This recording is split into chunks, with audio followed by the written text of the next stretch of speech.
Mullah. Good afternoon, everybody. So, we have with us Fiyaz Mughal. Please tell us a bit about yourself, Fiyaz. Yeah, sure. I've been campaigning against hate issues for over 2 decades, here as Muslims Against Antisemitism, and here to stand in solidarity with Jewish communities.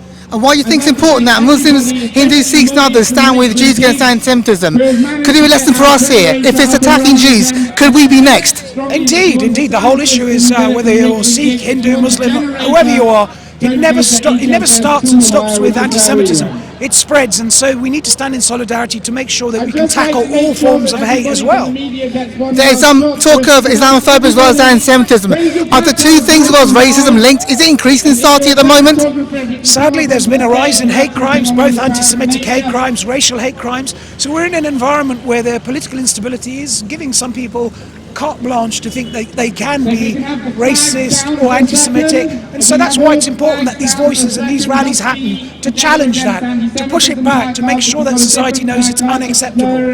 We made great strides in the last few decades. For example, when I believe your parents came here, there was police saying keep the Asians out. Now we hope we're in a more tolerant society. Is there a risk that all these great strides that we've made, we might make reversals, we might lose those gains? There is a real risk, and complacency is one of the biggest problems that we have. Look, there was a lot of us were active in the 70s and 80s, challenging that very overt racism. Today that racism may well be covert. There's a lot of discrimination still, but the fact is there's a rise in physical violence that is happening, and that's why we need to stand up and not be complacent. Does it matter which political party? Are they all guilty of it? Do they all have hate within them and prejudice that's seeping through them? Is that the problem at the moment?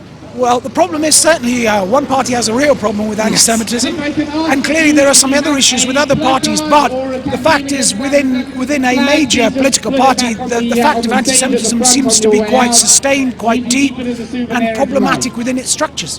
How do you believe, last question for you, I promise you, how do you believe this best can be solved? I mean, you've come here today, quite a few asked yourself, but how can we move on from this and hopefully resolve this and neutralise this poison? Well, the key thing is solidarity, sticking together, standing up for each other, speaking out for each other.